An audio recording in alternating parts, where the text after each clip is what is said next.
Welcome back to the physics video classes. In the last class we explained the charging by conduction. Charging by conduction ನಲ್ಲಿ ನಾವೇನು explain ಮಾಡಿದ್ವಿ, ಎರಡು bodies ಇದ್ರೆ A and B charge Q ಮತ್ತೆ same for example 2Q ಇದೆ ಅಂದೆ, when they are touch each other are connected by a connecting wire ಏನಾಗುತ್ತೆ, final charge ಅಂದ ಬಾಡಿ A ಏನಾಗಿರುತ್ತೆ ಅಂದರೆ ಮತ್ತೆ ಫೈನಲ್ ಚಾರ್ಜ್ ಅಂದ ಬಾಡಿ B ಏನಾಗಿರುತ್ತೆ, ಈಕ್ವಲಿ ಶೇರ್ ಆಗುತ್ತೆ. ಈಕ್ವಲಿ ಶೇರ್ ಆಗುತ್ತೆ ಅಂದರೆ Q plus 2Q divided by 2 that is 3Q divided by 2 ಆಗಿರುತ್ತೆ. ಈ ಬಾಡಿನ ಚಾರ್ಜು ಕೂಡ 3Q ಬೈ 2 ಆಗಿರುತ್ತೆ, ಈ ಬಾಡಿನ ಚಾರ್ಜು ಕೂಡ 3Q ಬೈ 2 ಆಗಿರುತ್ತೆ. ಇದು ಯಾವಾಗ ಕೇಸು, ಎರಡು ಬಾಡಿಗಳ ಸೈಜ್ ಏನಾಗಿರಬೇಕು, ಸೇಮ್ ಆಗಿರಬೇಕು. ಮತ್ತು ಫೋರ್ಸ್ ಏನಾಗುತ್ತೆ ನೋಡಿ, initial force for example F is equal to 1 divided by 4 pi epsilon naught Q 2Q divided by R square. ಅಲ್ಲಿಗೆ F ಇಸ್ ಈಕ್ವಲ್ ಟು ಏನಾಯಿತು 1 by 4 pi epsilon naught 2Q square divided by R square. This is the force. When they touch each other, charge ಏನಾಗುತ್ತೆ, equally share ಆಗುತ್ತೆ. ಹಾಗಾದರೆ new force ಏನಾಯಿತು, F dash is equal to 1 by 4 pi epsilon naught 3Q divided by 2 into 3Q divided by 2 divide by R square ಆಗುತ್ತೆ. So that this is becomes ನೋಡಿ 3 3 9, ಅಲ್ಲಿಗೆ 9 divided by 4 1 divided by 4 pi epsilon naught Q square divided by R square. ಅಲ್ಲಿಗೆ F by 2 ಏನಾಗಿರುತ್ತೆ 1 by 4 pi epsilon naught Q square divided by R square ಆಯಿತು. ಹಾಗಾಗಿ ಈ ಟರ್ಮ್ನ replace ಮಾಡಿದರೆ 9 by 4 into F divided by 2. ಅಲ್ಲಿಗೆ new force ಏನಾಗುತ್ತೆ ಅಂದರೆ 9F ಡಿವೈಡೆಡ್ ಬೈ 8 ಆಯಿತು. This is the one method they already asked in your competitive examination when the size are equal. ಈಗ ನೆಕ್ಸ್ಟ್ ಕೇಸಿಗೆ ಹೋಗೋಣ. ಸೈಜ್ ಏನಾದರೂ ಡಿಫ್ರೆಂಟ್ ಇದ್ದಾಗ ಏನಾಗಿರುತ್ತೆ ಅನ್ನೋದನ್ನ. This is the one of the method of charging a body. This is very important case. JE 2020 ನಲ್ಲೂ ಇದ್ರ ಮೇಲೆ ಕ್ವಶನ್ಸ್ ಕೇಳಿದ್ದಾರೆ. JE ನಲ್ಲಿ ನೋಡಿ, ಎರಡು ಬಾಡಿ ಇದೆ ಅಂತ ತಿಳ್ಕೊಳ್ಳೋಣ. Say this is the body A of radius R1, this is the body of B of radius R2. Charge on this body is Q1, charge on this body is Q2. When they are connected by a connecting wire, ಈ ಎರಡು ಬಾಡಿಗಳನ್ನ ನಾವೇನಾದರೂ connected by a connecting ವೈರಿಂದ connect ಮಾಡಿದರೆ charge ಏನಾಗುತ್ತೆ, ಈ ಬಾಡಿನಲ್ಲಿ charge ಏನಾಗುತ್ತೆ, ಈ ಬಾಡಿನಲ್ಲಿ ಚಾರ್ಜ್ ಏನಾಗುತ್ತೆ. ಈ ಕೇಸಲ್ಲಿ ಈಕ್ವಲಿ ಶೇರ್ ಆಗಲ್ಲ, ಬಿಕಾಸ್ ಸೈಜ್ ಏನಾಗಿದೆ, ಡಿಫ್ರೆಂಟ್ ಇದೆ. ಇವೆರಡೂ ಕೂಡ ಚಾರ್ಜ್ನ ಎಲ್ಲೆವರೆಗೂ ಶೇರ್ ಮಾಡ್ಕೊಳ್ತವೆ ಅಂದರೆ ಇದ್ರದ್ದು potential of the body 1 is equal to the potential of the body 2 ಆಗಿರಬೇಕು. ಪೊಟೆನ್ಷಿಯಲ್ ಆಫ್ ದ ಬಾಡಿ 1 ಏನು, 1 divided by 4 pi epsilon naught charge divided by this radius R1, 1 divided by 4 pi epsilon naught charge Q2 divided by R2. Therefore 1 by 4 pi epsilon naught 1 by 4 pi epsilon naught cancel out. Q1 by Q2 is equal to R1 divided by R2. Nodi, this is also important results regarding the charging a body of different size ಆಗಿದೆ ನೋಡಿ. R1 ಮತ್ತೆ R2 ಇದೆ. This is called as charging by conduction of different method. ಇದು ಒಂದು method, ಇದನ್ನು important ಬೇಕಾಗುತ್ತೆ. ನಮ್ಮ sometimes CET ಮತ್ತು NEET JEE ನಲ್ಲಿ ಈ ಕಾನ್ಸೆಪ್ಟ್ನ ಯೂಸ್ ಮಾಡ್ತೀವಿ, ನೆನಪಿರಲಿ. ಹಾಗಾದರೆ charge on the body after connected by a connecting wire, what is the charge on the body A and what is the charge on the body Q2 ಅಂದರೆ ನೋಡಿ, this is very important result. Charge on the body Q1, this is the after connected by a connecting wire, the charge on the body A is given by R1 divided by R1 plus R2 into Q. This Q is nothing but the total charge initially total charge ಎಷ್ಟಿತ್ತು ಅದು.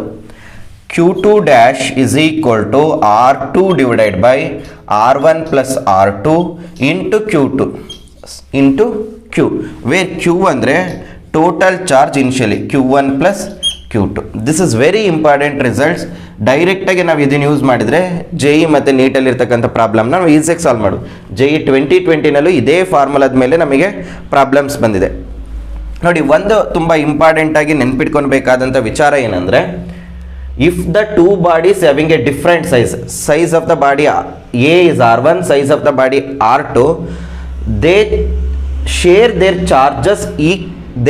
their charges up to the potential becomes equal. Potential equal ಆಗೋವರೆಗೂ ಚಾರ್ಜನ್ನು share ಮಾಡ್ಕೊಳುತ್ತೆ. ಹಾಗಾಗಿ Q1 by Q2 ratio is equal to R1/R2 ratio. ಇದನ್ನು ನಾವು ಒಂದನ್ನು ನೆನ್ಪಿಟ್ಕೋಬೇಕು. Charge on the body 1 after connected by connecting wire, these are the formulas where Q is Q1 plus Q2.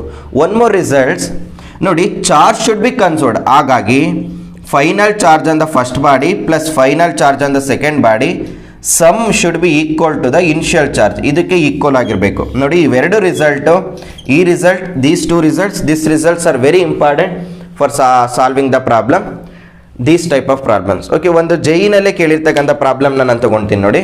Formulas, ಈ formulas ಮೇಲೆ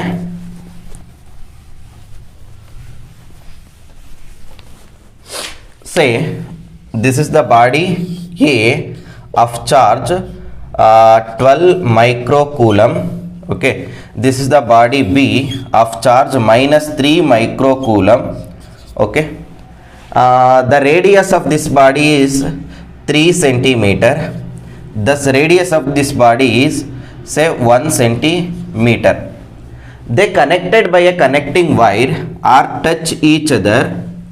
They separated the distance which is larger than this distance. Okay, ಹಾಗಾದ್ರೆ what is the final charge on the body A and what is the final charge on the body B? ನೋಡಿ, ಈಗ ಏನಾಗಿದೆ, size ಏನಾಗಿದೆ, different ಇದೆ. Size different ಇದ್ದಾಗ ಈ body equally share ಮಾಡ್ಕೊಳಲ್ಲ charges. ಯಾವ ಥರ ಶೇರ್ ಮಾಡ್ಕೊಳುತ್ತೆ ಅಂದರೆ ಅಕಾರ್ಡಿಂಗ್ ಟು ದಿಸ್ ಫಾರ್ಮುಲಾ. ಹಾಗಾದರೆ charge on the final charge on the body A is given by R1 divided by R1 plus R2 into total charge Q. ನೋಡಿ, R1 ಎಷ್ಟಿದೆ, what is R1? That is the radius of the first body 3. ನೋಡಿ, ಸೆಂಟಿಮೀಟರ್ನ ಬರೆಯೋ ಅವಶ್ಯಕತೆ ಇಲ್ಲ, ಯಾಕಂದರೆ ಇಲ್ಲೂ centimetre ಬರುತ್ತೆ, ಇಲ್ಲಿ ಕ್ಯಾನ್ಸಲ್ ಆಗುತ್ತೆ. So that R1 body is 3 plus this body having A radius will be R2 is 1 into Q ಅಂದರೆ ಟೋಟಲ್ ಚಾರ್ಜ್. ಇಲ್ಲಿ ಎಷ್ಟಿದೆ, 12 ಇದೆ ಮೈಕ್ರೋಕೂಲಮ್. ಲಾಸ್ಟಲ್ಲಿ ಮೈಕ್ರೋಕೂಲಮಲ್ಲಿ ಬರೆದ್ರೆ ಆಗುತ್ತೆ. ಇಲ್ಲೆಷ್ಟಿದೆ, -3. ನೋಡಿ, ಚಾರ್ಜ್ ಇಸ್ ಅಡೇಟಿವ್, ಪ್ಲಸ್ ಇದ್ರೆ ಪ್ಲಸ್ ಮಾಡಬೇಕು, ಮೈನಸ್ ಇದ್ರೆ ಮೈನಸ್ ಮಾಡಬೇಕು. ಇಲ್ಲೇನಾಗುತ್ತೆ ಹಾಗಾದರೆ ನೋಡಿ, 3 divide by 3 + 1 is 4 into 12 - 3 is 9. So that charge on this body is 9 3s are 27 divided by 4. This is the charge on the body Q1 microcoulomb. this is the body charge A. ಅದೇ ರೀತಿ ಈ B ಚಾರ್ಜಿನ body ನೋಡಿ ಏನಾಗುತ್ತೆ, B ಚಾರ್ಜಿನ body Q2 dash is equal to ಇದೇ formula R2 ಎಷ್ಟಿದೆ, 1 divide by R1 plus R2 3 + 1 that is 4. Total charge ಎಷ್ಟಾಗುತ್ತೆ, 12 - 3. ನೋಡಿ, 12 - 3 is 9. So that 9 divided by 4 microcoulomb. ನೋಡಿ, this is the charge on the second body. This is very important and easiest formulas. ನೋಡಿ, ಜೈನಲ್ಲಿ ಕೇಳಿರ್ತಕ್ಕಂಥ 2020ನಲ್ಲಿ ಕೇಳಿರ್ತಕ್ಕಂಥ problem. ನೋಡಿ, ಒಂದ್ಸರಿ check ಮಾಡಿ, charge conserve ಆಗಿರಬೇಕು. ಇಲ್ಲಿ ನೋಡಿ, ಇಲ್ಲೆಷ್ಟಿದೆ, 27/4 ಇದೆ, ಪ್ಲಸ್ ಇಲ್ಲೆಷ್ಟಿದೆ, 9 divided by 4 ಇದೆ. ಈ ಕಡೆ Q1 ನಮಗೆ Q1 + Q2 ಮಾಡಿದರೆ ಎಷ್ಟು ಬರಬೇಕು, Q1 is 12, Q2 is -3. So that ನೋಡಿ, ಇಲ್ಲೇನಾಗುತ್ತೆ, LCM is 4. Okay, this is 27 + 9. 27 + 9 is 36 is equal to 9. ನೋಡಿ, 4 9 is equal to 9. ಸೊ ನೋಡಿ, ಚಾರ್ಜ್ ಏನಾಗಿರ್ಬೇಕು, ಈಕ್ವಲ್ ಆಗಿರ್ಬೇಕು. ನೀವು ಪ್ರಾಬ್ಲಮ್ ಸಾಲ್ವ್ ಮಾಡೋದ್ಮೇಲೆ ಇದನ್ನು ಚೆಕ್ ಮಾಡಬೇಕು. ಅರ್ಥ ಆಗ್ತಿದೆಯಲ್ವಾ? ಇಲ್ಲಿ ಇನಿಷಿಯಲಿ ಎಷ್ಟು ಚಾರ್ಜ್ ಇದೆಯೋ ಫೈನಲಿ ಕೂಡ ಅಷ್ಟೇ ಚಾರ್ಜ್ ಬರಬೇಕು. ಒನ್ ಮೋರ್ ಟ್ರಿಕ್ ಏನು ನೋಡ್ಕೋಬೇಕು ಅಂದರೆ, ಯಾವ ಬಾಡಿಗೆ ರೇಡಿಯಸ್ ಜಾಸ್ತಿ ಇರುತ್ತೋ, ಅರ್ಥ ಆಗ್ತಿದೆಯಲ್ವಾ, ಆ ಬಾಡಿ ಚಾರ್ಜ್ನ ಹೆಚ್ಚು ತೊಗೊಳುತ್ತೆ. ನೋಡಿ, ಈ ಬಾಡಿನ ಚಾರ್ಜು Q1 ರೇಡಿಯಸ್ ಜಾಸ್ತಿ ಇದೆಯಲ್ವಾ, ಹಾಗಾಗಿ ಚಾರ್ಜ್ ಏನಾಗಿರಬೇಕು, ಜಾಸ್ತಿ ಇರಬೇಕು. Q2 ರೇಡಿಯಸ್ ನೋಡಿ ಕಡಿಮೆ ಇದೆಯಲ್ವಾ, Q2 ರೇಸ್ ಕಡಿಮೆ ಇದೆ, ಹಾಗಾಗಿ ಚಾರ್ಜ್ ಏನಾಗಿರುತ್ತೆ, ಕಡಿಮೆ ಇರುತ್ತೆ. This is the charging a body by conduction method of different size different ಆಗಿದ್ದಾಗ. ಸೊ ಒನ್ ಮೋರ್ ಪ್ರಾಬ್ಲಮ್ನ ನಾವು ತಗೊಂಡ್ರೆ,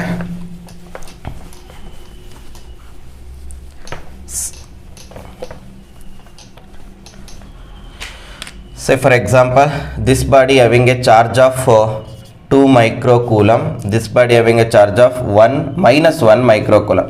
Plus ಆದರೆ ಇರ್ಬೋದು, ಮೈನಸ್ ಆದರೆ ಇರ್ಬೋದು. The radius will be 1 centimeter. This radius will be 2 centimeter. Okay, ಹಾಗಾಗಿ Q1 ಡ್ಯಾಶ್ ನ್ಯೂ ಚಾರ್ಜ್ ಏನಾಯ್ತು ನೋಡಿ, formula R1 divided by R1 plus R1 ಎಷ್ಟಿದೆ, 1 ಇದೆ. ಇಲ್ಲೆಷ್ಟಿದೆ, R1 plus R2 1 + 2 1 plus 2 total charge Q ಅಂದರೆ total charge 2 minus 1 so that ಇದೇನಾಯಿತು 1 divided by 3 into 1 so that 1/3 microcoulomb. Q2 dash ನೋಡ್ಕೊಳ್ಳಿ, Q2 dash for this formula 2 divided by R1 plus R2 into total charge 2 minus 1 so that this is 2 divided by 3 2 minus 1 is 1 micro coulomb. ನೋಡಿ total charge ಅದನ್ನು ಬೇಕಾದ್ರೆ check ಮಾಡ್ಕೊಳ್ಳಿ. ನೋಡಿ this 1/3 plus 2/3 is equal to 3 is LCM, 1 plus 2 is 3, so that 1 microcoulomb. ಇಲ್ಲಿ ನೋಡಿ 2 minus 1 is 1 microcoulomb. This is the method of charging a body of different sizes when connected by a connecting wire. ನೋಡಿ ಇದೇ ಕೇಸಲ್ಲಿ ನಾವು ಬೇಕಾದರೆ previous ನಾವೇನು arrive ಮಾಡಿದ್ವಿ, ಎರಡು ಬಾಡಿಗೆ ಸೇಮ್ ಸೈಜ್ ಇತ್ತು ಅಂದಾಗ ಚಾರ್ಜ್ ಏನಾಗುತ್ತೆ, ಈಕ್ವಲಿ ಶೇರ್ ಆಗುತ್ತಲ್ವಾ, ಅದನ್ನು ಚೆಕ್ ಮಾಡೋಣವಾ. ನೋಡಿ ಈಗ ಫಾರ್ ಎಕ್ಸಾಂಪಲ್ R1 ಇದ್ರದ್ದು ಇದ್ರ ಸೈಜು R ಇದೆ, ಇದ್ರ ಸೈಜ್ R ಇದೆ, ಇದ್ರ ಸೈಜ್ ಇದೆ. ಹಾಗಾಗಿ ಏನಾಗುತ್ತೆ R1 is equal to R2 that is equal to R ಆಗುತ್ತಲ್ವಾ. ಫೈನಲ್ ಚಾರ್ಜ್ ನೋಡಿ Q1 dash is equal to R1 divided by R1 plus R2 ಅಲ್ವಾ, R divided by R plus R into Q. So that ಇದೇನಾಯ್ತು ನೋಡಿ R divided by 2R into Q, R get cancelled, Q divided by 2. Q2 dash ನೋಡ್ಕೊಳ್ಳಿ, R divided by R plus R into Q, so that this is also Q by 2. ನೋಡಿ size ಏನಾದರೂ same ಇದ್ದಾಗ charges ಏನಾಗುತ್ತೆ, equally share ಆಗುತ್ತೆ. Okay, this is very important results regarding the charging a body by conduction. So many ಕ್ವಶನ್ಸ್ನ ಇದ್ರ ಮೇಲೆ ಕೇಳಿದ್ದಾರೆ, ಜೈನಲ್ಲೂ ಕೇಳಿದ್ದಾರೆ, ನೀಟಲ್ಲೂ ಕೇಳಿದ್ದಾರೆ. ಆಲ್ರೆಡಿ ತುಂಬ ಈಸಿಯಾಗಿ ಮಾಡ್ಬೋದು ಅಂತ problem. Okay, we move on to the one more next concept.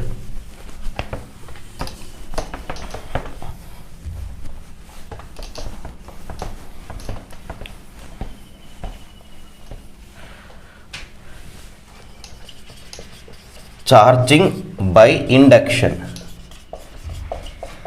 ಇದ್ರ ಮೇಲೆ ಅಂತ ಜಾಸ್ತಿ ಪ್ರಾಬ್ಲಮ್ ಕೇಳಿಲ್ಲ, ಸಮ್ ಕನ್ಸೆಪ್ಚುವಲ್ ಕ್ವಶನ್ಸ್ ಕೇಳ್ತಾರೆ. ನೋಡಿ ಚಾರ್ಜಿಂಗ್ ಬೈ ಇಂಡಕ್ಷನ್ ಮೆಥಡ್ ಅಂತೆ, charging a body without physical contact with the other body. ನೋಡಿ ಯಾವುದೋ ಒಂದು ಬಾಡಿ ಇರುತ್ತೆ ಅಂದೆ, ಇನ್ನೊಂದು ಬಾಡಿನ ನಾವು ಈಸಿಯಾಗಿ ಚಾರ್ಜ್ ಮಾಡ್ಬೋದು. ಒಂದು ಬಾಡಿ ಚಾರ್ಜಿಂಗ್ ಇದ್ದು ಇನ್ನೊಂದು ಬಾಡಿ ಅನ್ಚಾರ್ಜಿಂಗ್ ಇದ್ದಾಗ ನಾವೇನು ಮಾಡ್ಬೋದು, ಇಂಡಕ್ಷನ್ ಮೆಥಡ್ನ ಯೂಸ್ ಮಾಡ್ಬೋದು. ಬಟ್ ಇಲ್ಲಿ ಏನಾಗಿರುತ್ತೆ ಅಂದರೆ ಫಿಸಿಕಲ್ ಕಾಂಟ್ಯಾಕ್ಟ್ ಇರಲ್ಲ. ಆಗಲೇ ಏನು ಮಾಡಿದ್ವಿ ನಾವು ಕಂಡಕ್ಷನ್ ಮೆಥಡಲ್ಲಿ ಎರಡು ವೈರ್ಗಳನ್ನ ನಾವೇನು ಮಾಡಿದ್ವಿ, connected by a connecting wire ಮಾಡಿದ್ವಿ. ಅರ್ಥ ಆಗ್ತಿದೆಯಲ್ಲ. ನೋಡಿ ಫಾರ್ ಎಕ್ಸಾಂಪಲ್ ಇದನ್ನು ಯಾವ ರೀತಿ ಚಾರ್ಜ್ ಮಾಡ್ಬೋದು ಅಂದರೆ, say I will take some charged body of plus charge. This is the charged body having a positive charge. I will take another uncharged body. When this charged body bring towards the uncharged body, touch ಮಾಡಲ್ಲ, ಏನಾಗುತ್ತೆ, uncharged ಬಾಡಿನಲ್ಲಿ ನಮಗೇನಾಗಿರುತ್ತೆ, positive ಮತ್ತು negative charges equal ಇರುತ್ತೆ. ಯಾವಾಗ ನಾವು positive ಚಾರ್ಜ್ನ ಇದ್ರ ಹತ್ರಕ್ಕೆ ತಂದಾಗ ಈ ನೆಗೆಟಿವ್ ಚಾರ್ಜಸ್ ಎಲ್ಲ ಏನಾಗುತ್ತೆ, ಈ ಕಡೆಗೆ ಏನಾಗುತ್ತೆ, ಈ ಕಡೆ ಮೂವ್ ಆಗುತ್ತೆ. Because this positive charge attract the negative charges. ಇನ್ನು ಪಾಸಿಟಿವ್ ಚಾರ್ಜಸ್ ಏನಾಗುತ್ತೆ, ಇದರಿಂದ ರಿಪಲ್ ಆಗುತ್ತೆ. ಈ ರೀತಿ ಏನಾಗುತ್ತೆ, ಅರೇಂಜ್ಮೆಂಟ್ ಆಗುತ್ತೆ. ಬಿಕಾಸ್ ನ್ಯೂಟ್ರಲ್ ಬಾಡಿ ಅಂದರೆ ಅರ್ಥ ಪಾಸಿಟಿವ್ ಮತ್ತು ನೆಗೆಟಿವ್ ಚಾರ್ಜಸ್ಸು ಈಕ್ವಲಿ ಇರುತ್ತೆ. ಯಾವಾಗ ಪಾಸಿಟಿವ್ ಚಾರ್ಜ್ನ ಇದ್ರತ್ತಕ್ಕೆ ತಂದಾಗ ಇದರಲ್ಲಿರ್ತಕ್ಕಂಥ ಎಲ್ಲ ನೆಗೆಟಿವ್ ಚಾರ್ಜ್ ಇದನ್ನು ಅಟ್ರಾಕ್ಟ್ ಮಾಡ್ಕೊಳುತ್ತೆ. ಹಾಗಾಗಿ ನೆಗೆಟಿವ್ ಚಾರ್ಜಸ್ ಸಪ್ರೇಟ್ ಆಗುತ್ತೆ, ಪಾಸಿಟಿವ್ ಚಾರ್ಜಸ್ ಸಪ್ರೇಟ್ ಆಗುತ್ತೆ. ಅರ್ಥ ಆಗ್ತಿದೆಯಲ್ವಾ. ಈಗ ನಾನೇನಾದರೂ ಸೆಕೆಂಡ್ ಕೇಸಲ್ಲಿ ಇದನ್ನು ನಾನು ಅರ್ಥಿಂಗ್ ಕನೆಕ್ಟ್ ಮಾಡಿದೆ ಅಂತ ತಿಳ್ಕೊಳ್ಳಿ. ಅರ್ಥಿಂಗ್ ಕನೆಕ್ಟ್ ಮಾಡಿದಾಗ ಈ ಎಲ್ಲ ಚಾರ್ಜಸ್, ಅರ್ಥಿನ ಚಾರ್ಜಸ್ ಏನಾಗುತ್ತೆ, ನ್ಯೂಟ್ರಲೈಸ್ ಆಗುತ್ತೆ. ನಮಗೆ ರಿಮೈನಿಂಗ್ ಏನಾಗಿರುತ್ತೆ, ನಾವು ಮತ್ತೆ ಏನು ಮಾಡಬೇಕು, ಇದನ್ನು ತೆಗಿಬಾರ್ದು. ಈಗೇನಾಗಿರುತ್ತೆ, ಈ ನೆಗೆಟಿವ್ ಚಾರ್ಜಸ್ ಇಲ್ಲಿರುತ್ತೆ. ಆಯಿತಾ, ಇಲ್ಲೇನಾಗುತ್ತೆ, ಎಲ್ಲ ಪಾಸಿಟಿವ್ ಚಾರ್ಜಸ್ ಅರ್ಥ ಜೊತೆ ನ್ಯೂಟ್ರಲೈಸ್ ಆಗಿಬಿಡುತ್ತೆ. ಈಗ ಈ ಬಾಡಿನ ನಾನು ಏನಾದರೂ ತೆಗೆದುಬಿಟ್ರೆ ಈಗೇನಾಗುತ್ತೆ, ಈ ನೆಗೆಟಿವ್ ಚಾರ್ಜಸ್ಸು ಯೂನಿಫಾರ್ಮ್ಲಿ ಡಿಸ್ಟ್ರಿಬ್ಯೂಟ್ ಆಗುತ್ತೆ. ಅರ್ಥ ಆಗ್ತಿದೆಯಲ್ವ. ನೋಡಿ this is called it as charging by induction. ಒಂದು ಚಾರ್ಜ್ಡ್ ಬಾಡಿನ ಅನ್ಚಾರ್ಜ್ಡ್ ಬಾಡಿ ಹತ್ರ ತೊಗೊಂಬಂದಾಗ ಫಿಸಿಕಲ್ ಕಾಂಟ್ಯಾಕ್ಟ್ ಇಟ್ಬಿಟ್ಟು ಟಚ್ ಮಾಡಬಾರ್ದು. ಎಲ್ಲ ನೆಗೆಟಿವ್ ಚಾರ್ಜಸ್ ಈ ಪಾಸಿಟಿವ್ ಚಾರ್ಜಸ್ನ ಅಟ್ರಾಕ್ಟ್ ಆಗುತ್ತೆ. ಪಾಸಿಟಿವ್ ಚಾರ್ಜಸ್ ಏನಾಗುತ್ತೆ, ಈ ಪಾಸಿಟಿವ್ ಚಾರ್ಜಿಂದ ರಿಪಲ್ ಆಗುತ್ತೆ. So that positive negative charges get separated. ನಾವು ಅರ್ಥಿಂಗ್ ಕನೆಕ್ಟ್ ಮಾಡಿದಾಗ ಈ ಪಾಸಿಟಿವ್ ಚಾರ್ಜಸ್ ಏನಾಗುತ್ತೆ, ನ್ಯೂಟ್ರಲೈಸ್ ಆಗಿಬಿಡುತ್ತೆ. ಹಾಗಾಗಿ ಇಲ್ಲೆಲ್ಲ ಪಾಸಿಟಿವ್ ಚಾರ್ಜಸ್ ಹೊರಟೋಗುತ್ತೆ. ನಾವು ಅಲ್ಲೇವರೆಗೂ ಕೂಡ ಅರ್ಥಿಂಗ್ ಕನೆಕ್ಟ್ ಮಾಡಿದಾಗೂ ಕೂಡ ಈ ಪಾಸಿಟಿವ್ಲಿ ಚಾರ್ಜ್ಡ್ ಬಾಡಿನ ತೆಗಿಬಾರ್ದು. ಈ ನೆಗೆಟಿವ್ ಚಾರ್ಜ್ ಆಗೇ ಇರುತ್ತೆ, because there is a attractive power ಇರುತ್ತೆ ಇಲ್ಲಿ, ಅಟ್ರಾಕ್ಟಿವ್ ಫೋರ್ಸ್. ಒನ್ಸ್ ಈ ಪಾಸಿಟಿವ್ ಬಾಡಿನ ರಿಮೂವ್ ಮಾಡಿದಾಗ ಈ ಎಲ್ಲ ನೆಗೆಟಿವ್ ಚಾರ್ಜಸ್ ಏನಾಗುತ್ತೆ, ಈಕ್ವಲಿ ಡಿಸ್ಟ್ರಿಬ್ಯೂಟ್ ಆಗುತ್ತೆ, ಬಿಕಾಸ್ ಎಲ್ಲ ಪಾಸಿಟಿವ್ ಚಾರ್ಜಸ್ ಹೊರಟೋಗಿರುತ್ತೆ.